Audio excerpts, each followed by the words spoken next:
குரலி வித்தையா?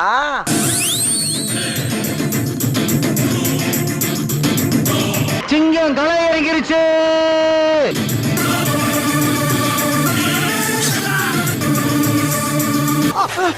Sir vada curry வடகரியாலும் தொடகரியாலும் போலாக்குது. என்னையா அது?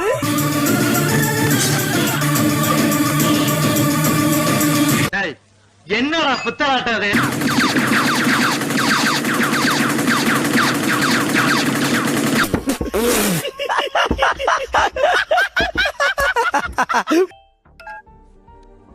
Hello doctor, Sampoornesh Babu ఎక్కడున్నారు? ఇక్కడ కండిషన్ చాలా సీరియస్ గా ఉంది, మీరు త్వరగా రండి. 15 నిమిషాల్లో మీ దగ్గర ఉంటాను doctor. Okay doctor, thank you doctor, thank you.